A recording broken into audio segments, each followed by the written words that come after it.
Hello and welcome to South Today. I'm David Allard. The top stories this lunchtime. We meet the nurse from Bournemouth who was one of the first to get treatment when the NHS was founded 70 years ago, and join a party to celebrate the special birthday. Now, on the 70th birthday of the National Health Service, a nurse at the Royal Bournemouth Hospital has been telling us about the significant part it's played in her life. Jenny House was born the year before the NHS started. Our health correspondent David Fenton went to meet her. In 1947, the NHS was on its way. Our plan is a service which will provide the best medical advice and treatment for everyone. But most healthcare was still private and expensive, and Jenny House had been born with a dislocated hip. It cost 10 shillings to see the consultant, and that was my dad's wages for the week. When they went in to see the consultant, he looked at me and he absolutely shouted them out of the room and said, "Where have you been with this child? She's now going to be a cripple for the rest of her life." But in 1948, Jenny went into one of the first NHS hospitals in Cardiff to begin 4 years of medical treatment. My hip problems never affected me through my school. I played hockey, I played netball, I played tennis. And then she became a nurse, something the NHS was short of from the very beginning. Hello again. She's still nursing today. I get very emotional about this, actually, and we are the envy of the world to have this. We cannot lose it. Great story, isn't it? And we can join David Fenton now. He's at Bournemouth Hospital, where a big party's being held to celebrate that special birthday, David. Absolutely, a birthday, a big exhibition of everybody here enjoying themselves. There's the bunting, there's the cake, there's a bit of 1940s music vibe going on. Just one of many events happening around the south over in Poole. They're raising a flag. Portsmouth, they've got some school children in Guildhall Square. Isle of Wight, the church bells are ringing. So everyone doing something to mark this special occasion. I think it's something we should be incredibly proud of. The NHS is always moving forward, and this is a chance to look back and see where we've come from, really consider the values of the NHS. And as far as we move on with technology, actually, it's about people, and it's about that touch, and it's about that compassionate care that we can show for our patients and for each other every day.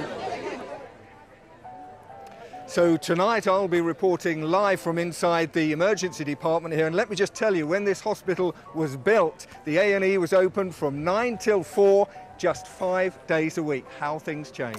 Those eagle-eyed amongst you will probably remember that last night on Saturday, just at the end of the programme, I mentioned that I would be at the Royal Bournemouth Hospital celebrating and helping to celebrate the NHS and its 70 years. Clearly, news events change, but I'm delighted to say that our health correspondent David Fenton is there for us this evening.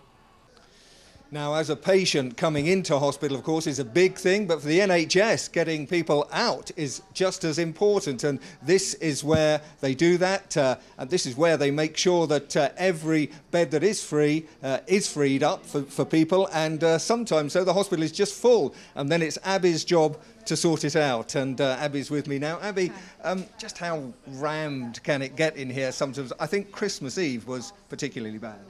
Yeah, so on Christmas Eve we went into the night with minus 70 beds, which meant that we were on quite a negative start to begin with. In the ED department we had ambulances queuing out the door, we had walk-ins queuing out the main door as well. But with amazing teamwork from within the hospital and with our external counterparts in the ambulance service and mental health, we were able to bed everybody safely and maintain our patient safety. It made me very proud to work here. Oh, fantastic. Minus 70 beds, that's a Christmas you're not going to forget, isn't it? No, not for a long time, not for a long time. Thanks, Abby. Well, thank you, Abby. Tony Spotswood, the Chief Executive here, is with me too. Tony, with these sorts of pressures that Abby is talking about, can the NHS still care for people in the way that it used to, not just as patients, but as human beings? Very much so, actually, and I think there's probably more emphasis now than ever on the emotional, the spiritual and the mental health needs of patients as well. Often patients can be really anxious, and it's not just the patients, it's also the families that need supporting as well. Now, Tony, you're the longest-serving Chief Executive in the NHS. I'm sorry if that makes you sound old, but you must have seen some changes in your time. What's the biggest change, you think? I think there's been many changes. Perhaps one that stands out actually is the change in waiting times. So if you look back 5 or 6 years, typically patients waited 18 months, 2 years for a routine operation. Now that waiting time can be down to 4, 6 or perhaps 8 weeks. That's a big difference. And what that means is that patients aren't waiting with all of the anxiety and angst that waiting for a long time can create. It gives them certainty, and it means often that they feel better much sooner than they otherwise would have. OK, now, obviously, anniversary day today. It's been going on all week, really. Do these things matter? Are they important, do you think? They do. I mean, I hope you've got a sense today, and I was at Westminster Abbey earlier, and there's a fabulous camaraderie right throughout the health service. It's a really, really positive time, actually, and it lifts the staff, and I think that conveys to the patients as well.